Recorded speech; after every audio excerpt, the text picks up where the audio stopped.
This has been a presentation of K in Southern California.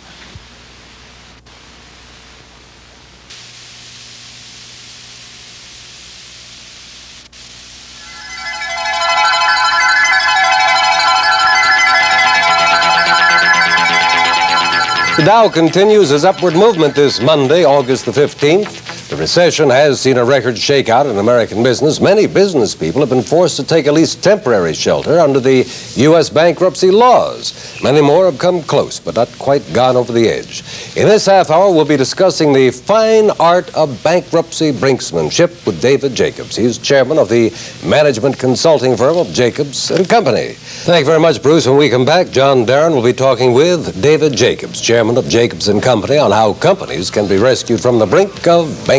Be right back.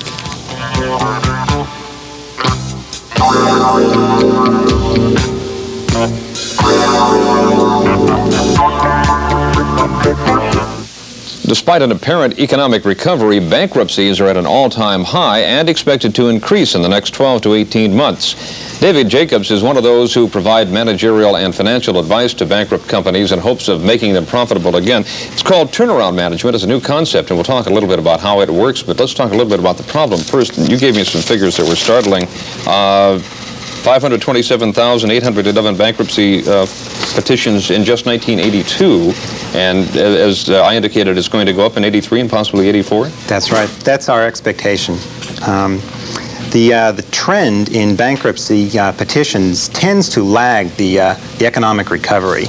The reason for that is because when the economy starts to turn around, the companies in each industry that are relatively healthy tend to take on additional debt or take on additional equity capital and start to become aggressive again as the markets improve. As they start to advertise and promote their marketing efforts, they capture market share, and those healthy companies start to ride the trend of the economy upward. The companies in that same industry that are relatively weak are hurt by those companies that are capturing market share, and all of a sudden their market shares start to decline.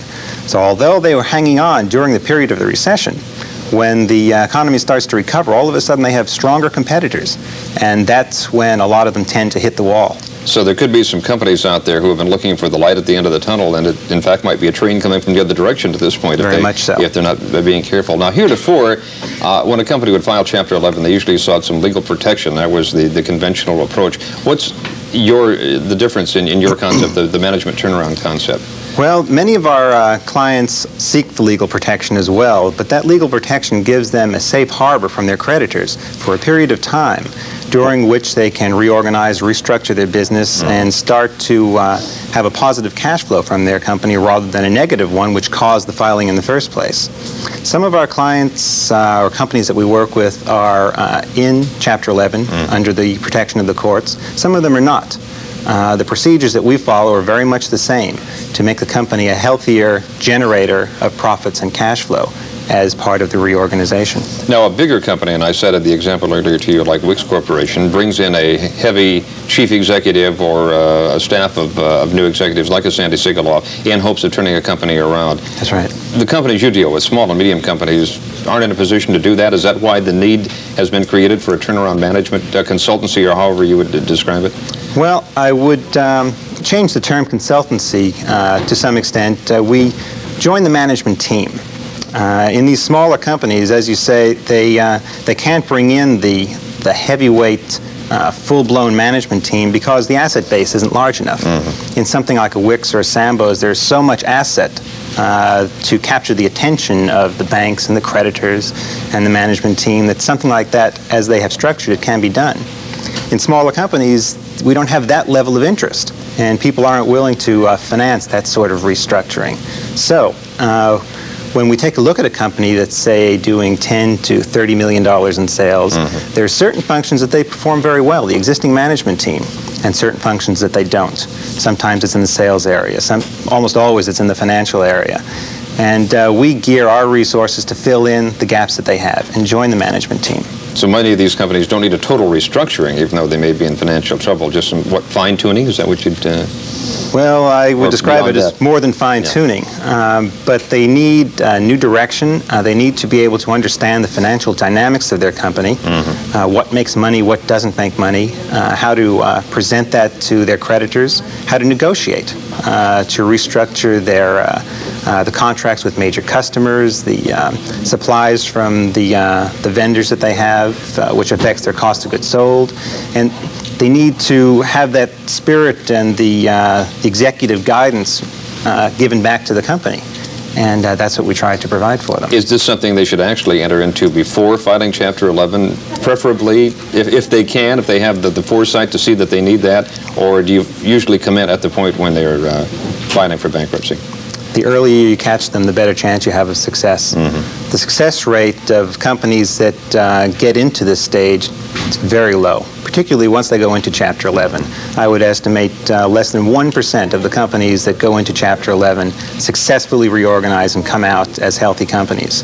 Are some of them so far gone that you feel you can't do anything for them, or is there always kind of a glimmer of hope in most any Chapter 11 situation? Not always. Not always. The first thing that you have to do when you enter a situation like that is determine if there's any economic value being generated by the company.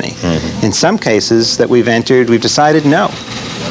Some of these companies have had asset bases of, say, $30 million, and you look at the economics of the company, and they can't generate income, they can't generate cash flow. And as a result, it doesn't make sense to pump any more money into them or spend time trying to nurse them along for an additional 6 months, because then it will fail. And that's a waste of time. So you recommend liquidation in those cases. Yeah.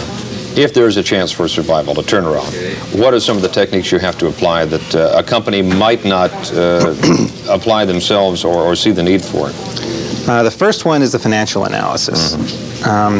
First of all, you have to pull the company apart, product line by product line or category by category, determine what makes money. The gross profit analysis is critical. Based on that and the overhead structure of the company, you can perform a cash flow analysis. Now, this is a very important distinction in working with troubled companies versus working with a healthy company. A healthy company tends to focus on the profit after tax line as their bottom line. Our bottom line is different. Our bottom line is the ending cash position of the company. Now, clearly profit is a portion of that, but in many of our companies, profit is negative. They're generating losses for a period of time until they can go through the turnaround phase and start generating profits. So there have to be other places that cash comes from. In some situations, cash will come from liquidating certain amounts of inventory, which changes the balance sheet. In some cases, you can collect on accounts receivable. In some cases, you can sell off assets. But the real bottom line that we have to focus on is that cash flow. Is that advantageous now, I'm sure, not only for paying off creditors, but for reestablishing a line of credit with the bank, refinancing that might be necessary? Right. If you can demonstrate on a forecasting basis that you can produce cash at some time in the future as a source of repayment for the creditors, then they're willing to work with it as a better source of repayment than a liquidation today. And that's the decision they're making. A bank needs to decide if it's going to pull the plug or not. And we have to convince them not to, if an economic value is being produced. What are some of the other considerations? The other functions that we need to add to the company when we join is an ability to coordinate with legal counsel. Companies in this situation tend to be very embroiled in suits with their creditors, and you have to have an appreciation for the sensitivities, the priorities of not only the company but the creditors and what actions they would take. I'm sure that's probably a case of your having been through this, but the company never having been through bankruptcy before that's significant. And in just a half minute remaining here, what might a company might be watching for as indications that it's about time they looked into this kind of service? I think a company that's feeling uneasy should take off the rose-colored glasses and look at its own product lines and see if it really makes money or not. Second, it should prepare some detailed cash flow forecasts and start talking to the bankers to determine if they can continue to finance themselves. And not count on the economic recovery. Not count on the economic recovery and determine what they do well and shore up their weaknesses. Good points. We'll continue this conversation later because there's much more here to come. I appreciate it. We'll do it again. He's the Chief Executive Officer of Jacobs & Company Turnaround Management based here in Los Angeles. Some of our affiliates will break away. We'll be back with more programming in just a minute.